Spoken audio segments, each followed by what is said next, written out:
میرے پیارے دوستوں، السلام علیکم۔ ویڈیو کے آغاز میں کچھ مناظر دیکھ کر آپ سب کو اس بات کا اندازہ تو ہو گیا ہوگا کہ آج کی ہماری ویڈیو کا موضوع و بحث کیا ہے۔ جیسا کہ آپ سب جانتے ہیں کہ آج سے کچھ دن قبل 28 جون بروز بدھ، جو کہ اسلامی کیلنڈر کے اعتبار سے 10 ذی الحج کا دن تھا۔ یہ وہ دن تھا کہ پوری دنیا کے مختلف ممالک میں مسلمان عید الاضحیٰ پورے جوش و خروش سے منا رہے تھے۔ سویڈن کی اسٹاک ہوم مسجد میں بھی جب مسلمان نماز عید ادا کر رہے تھے تو مسجد کے باہر ایک ملعون شخص نے قرآن مجید کے صفحات کو نہ صرف پھاڑا بلکہ ان صفحات کی بے حرمتی بھی کی۔ یہ پورا واقعہ آزادی رائے اور فریڈم آف سپیچ کی بنا پر رونما ہوا۔ سب سے زیادہ افسوس کی بات یہ ہے کہ اس پورے معاملے کا سویڈن کی حکومت کو پہلے سے ہی علم تھا۔ اس ملعون شخص نے سب سے پہلے سویڈن کی حکومت اور متعلقہ اداروں کو مطلع کیا کہ میں یہ غلیظ کام کرنے جا رہا ہوں، اور اسے اس کام کی اجازت بھی دے دی گئی۔ اس کے علاوہ باقاعدہ فورسز کی جانب سے اسے سیکیورٹی بھی فراہم کی گئی۔ اسی سال جنوری میں فرانک کرس نامی تنظیم کے بانی راسمس پلوڈن نے سویڈن میں ہی ترکش ایمبیسی کے سامنے قرآن پاک کا ایک نسخہ جلایا تھا اور قرآن پاک کی بے حرمتی بھی کی تھی۔ چونکہ سویڈن کا مذہب پروٹیسٹنٹ کرسچن ہے، جو کہ لبرل عیسائی ہوتے ہیں، یعنی ایسے عیسائی جو بائبل پر اتنا یقین نہیں رکھتے اور جدید علم کی بنا پر اپنے مذہب میں تبدیلی کرتے ہیں، یہ آزاد خیال ہوتے ہیں۔ ایک مسئلہ یہ ہے تو دوسری جانب انٹرنیشنل میڈیا اور بالخصوص سویڈن میڈیا ٹی وی کی مدد سے اسلاموفوبیا بہت زیادہ پھیلا چکا ہے۔ اگر اسلاموفوبیا کی گہرائی میں جایا جائے تو جیسا کہ ہم سب کو معلوم ہے کہ فوبیا کے معنی ڈرنا ہوتا ہے۔ جیسے ہم میں سے کئی لوگ سانپ سے ڈرتے ہیں اور کئی لوگوں کو اونچائی سے ڈر لگتا ہے، تو اسلاموفوبیا سے مراد ہے اسلام کا ڈر۔ اس لفظ کو فرانس کی ڈکشنری میں 1906 اور انگلش ڈکشنری میں 1923 میں شامل کیا گیا تھا۔ اسلاموفوبیا کا آغاز 9/11 کے حادثے کے بعد ہوا، جب مختلف مغربی ممالک نے دہشت گردی کو اسلام کے ساتھ منسوب کرنا شروع کر دیا۔ ایک اور اہم بات یہ بھی ہے کہ سویڈن پر جس پارٹی کی حکومت ہے وہ سویڈن ڈیموکریٹ ہے۔ یہ پارٹی نسل پرستانہ نظریات کی عکاسی کرتی ہے اور مذہب کو بہت اہمیت دیتی ہے۔ یہ پارٹی اور حکومت بالخصوص مسلمانوں کی امیگریشن کے سخت خلاف ہے۔ اگر پوری دنیا بھی مسلمانوں کے خلاف ہو جائے تو اللہ نے مسلمانوں کو مساوات نسل انسانی کا درس دیا ہے۔ اس کی بدولت تمام انسانوں کو برابر قرار دیا گیا ہے۔ مزید برآں ہم اللہ پاک کی رحم دلی اور عظمت کا اندازہ اس بات سے لگا سکتے ہیں کہ اللہ نے قرآن میں فرمایا ہے کہ تم ان کے جھوٹے خداؤں کو برا بھلا نہ کہا کرو۔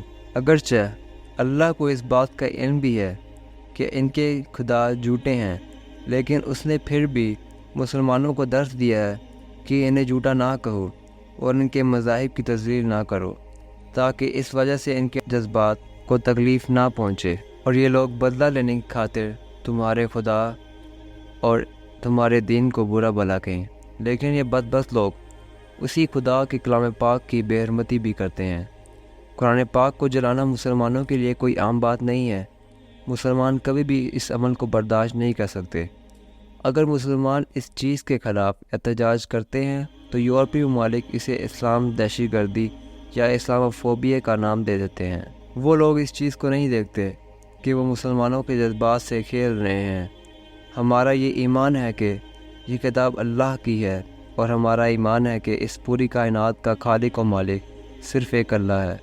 تو جس اللہ کو ہم اپنا خالق مانتے ہیں، کیا ہم برداشت کر سکتے ہیں کہ اس کے کلام پاک کو ہمارے سامنے جلایا جائے اور اس کی بے حرمتی کی جائے؟ میں آپ کو چھوٹی سی مثال دے کر سمجھاتا ہوں کہ اگر کوئی آپ کے سامنے آپ کے باپ کو مار رہا ہو اور آپ ہاتھ پر ہاتھ رکھ کر بیٹھے رہیں تو اس کی دو ہی صورتیں ہو سکتی ہیں۔ پہلی صورت یہ کہ آپ میں ذرا بھی غیرت باقی نہ رہی ہو، اور دوسری ممکنہ صورت یہ ہو سکتی ہے کہ آپ اس شک میں الجھے ہوں کہ آیا یہ آپ کا باپ ہے بھی یا نہیں۔ اس طرح اگر ہمیں ذرا برابر بھی شک ہوتا آیا کہ قرآن مجید اللہ کی کتاب ہے بھی یا نہیں، تو ہمارے جذبات اس واقعے کے بعد ہرگز مشتعل نہ ہوتے، مگر ہمیں چڑھتے سورج کی طرح اس بات کا یقین ہے کہ بے شک قرآن پاک اللہ کی کتاب ہے۔ اگر یہ سب کچھ جانتے بوجھتے بھی ہم اس واقعے کی مذمت نہیں کرتے تو اس کا مطلب یہ ہے کہ ہم بالکل ہی بغیرت ہو چکے ہیں۔ ہمیں یہ یاد رکھنا ہوگا کہ روز آخرت جب اللہ ہم سے سوال کریں گے کہ جب میرے کلام کی سرعام بے حرمتی کی جا رہی تھی تو تم کہاں تھے؟ کیا تم میں اتنی ہمت اور طاقت نہ تھی کہ تم اس کی مذمت کرتے یا اس کے خلاف آواز اٹھاتے؟ اب ہمیں ان سوالوں کو ذہن میں رکھتے ہوئے ایک مرتبہ اپنے گریبان میں جھانکنا اور دیکھنا چاہیے کہ آیا ہم آخرت کے روز اللہ کے سامنے سرخرو ہو سکیں گے یا نہیں۔ لہٰذا ہر غیرت مند مسلمان پر لازم ہے کہ جتنا ہو سکے سوشل میڈیا پر اس واقعے کی مذمت کریں۔ اس کے علاوہ جہاں تک قرآن پاک کو جلانے اور اس کی بے حرمتی کا مسئلہ ہے تو یہ کوئی پہلا واقعہ رونما نہیں ہوا، بلکہ قرآن کریم کی نازل ہونے سے لے کر اب تک بہت سے ایسے واقعات رونما ہو چکے ہیں، لیکن اللہ گواہ ہے کہ آج تک قرآن کریم کے ایک لفظ میں بھی زیر زبر کا فرق نہیں ہوا۔ اس کی اصل وجہ یہ ہے کہ قرآن کریم کی حفاظت کا ذمہ خود اللہ تعالیٰ نے لیا ہے۔ اللہ قرآن کریم میں فرماتے ہیں کہ إِنَّا نَحْنُ نَزَّلْنَا وَإِنَّ لَهُ لَحَافِظُونَ، بے شک یہ ذکر ہم نے نازل کیا ہے اور ہم خود اس کے محافظ ہیں۔ تو جب کسی چیز کی حفاظت اللہ کے ذمہ ہو تو ہمیں اس بات کا اندازہ ہو جانا چاہیے کہ وہ چیز بالکل محفوظ ہے، اور اگر یہ بیوقوف لوگ اور بک لوگ قرآن پاک کے تمام نسخے اور جلا بھی دیں تو بغیر کسی زیر زبر کے دوبارہ قرآن پاک لکھ دیا جائے گا، کیونکہ یہ قرآن پاک لاکھوں کروڑوں مسلمانوں کے دل میں محفوظ ہے۔ اگر ایک قرآن کو جلایا جائے گا تو 1000 قرآن پاک لکھ دیے جائیں گے۔